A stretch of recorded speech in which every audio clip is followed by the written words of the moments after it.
കുറച്ച് മുമ്പോട്ടാക്കണം.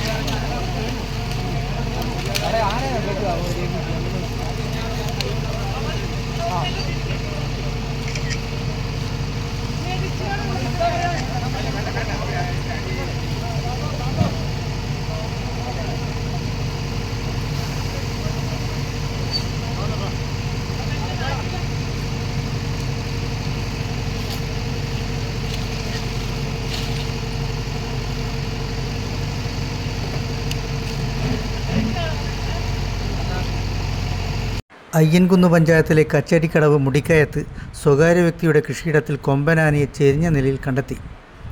ഒറ്റപ്ലാക്കൽ ബേബിയുടെ കശുമാവിൻ തോട്ടത്തിലാണ് 6 വയസ്സ് പ്രായം തോന്നിക്കുന്ന കൊമ്പനെ ചെരിഞ്ഞ നിലയിൽ കണ്ടെത്തിയത്. കശുവണ്ടി ശേഖരിക്കാൻ വന്ന തൊഴിലാളികളാണ് ബുധനാഴ്ച രാവിലെ ആനയുടെ ജഡം കാണുന്നത്. കർണാടകത്തിലെ മാക്കൂട്ടം ബ്രഹ്മഗിരി വന്യജീവി സങ്കേതത്തിൽ നിന്നും വാരാപ്പുഴ കടന്ന് കേരളത്തിലെ കൃഷിയിടത്തിലെത്തിയ കാട്ടാനയാണ് ചെരിഞ്ഞത്. ഈ പ്രദേശത്ത് വർഷങ്ങളായി കാട്ടാന ശല്യം രൂക്ഷമാണ്. ആന ചെരിഞ്ഞ ദിവസവും ആനക്കൂട്ടം ഇറങ്ങി മേഖലയിലെ കൃഷി വ്യാപകമായി നശിപ്പിച്ചിരുന്നു. ആന ചെരിഞ്ഞതിൽ വനംവകുപ്പിൻ്റെ പ്രാഥമിക പരിശോധനയിൽ അസ്വാഭാവികതയൊന്നും കണ്ടെത്താൻ കഴിഞ്ഞിട്ടില്ല. വനം വന്യജീവി വിഭാഗം പാലക്കാട് സർക്കിൾ CCFൻ്റെ നിർദ്ദേശത്തെ തുടർന്ന് ആനയുടെ ജഡം 35 കിലോമീറ്ററോളം ദൂരത്തുള്ള ആറളം വന്യജീവി സങ്കേതത്തിലെ വളയഞ്ചാലിലെത്തിച്ചാണ് വയനാട് വന്യജീവി സങ്കേതം ഫോറസ്റ്റ് സർജൻ്റെ നേതൃത്വത്തിൽ പോസ്റ്റ്മോർട്ടം നടത്തി മറവ് ചെയ്തത്.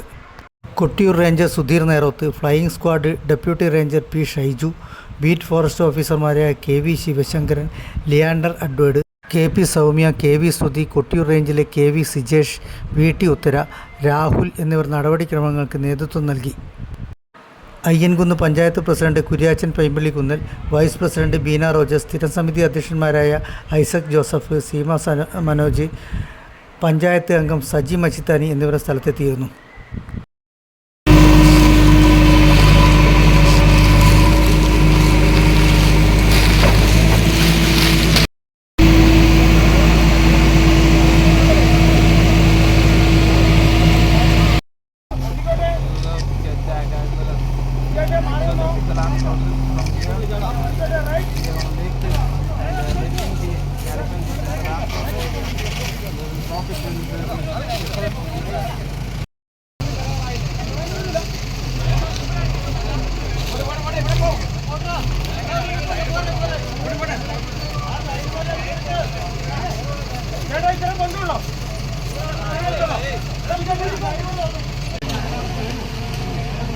अरे आ रहे हैं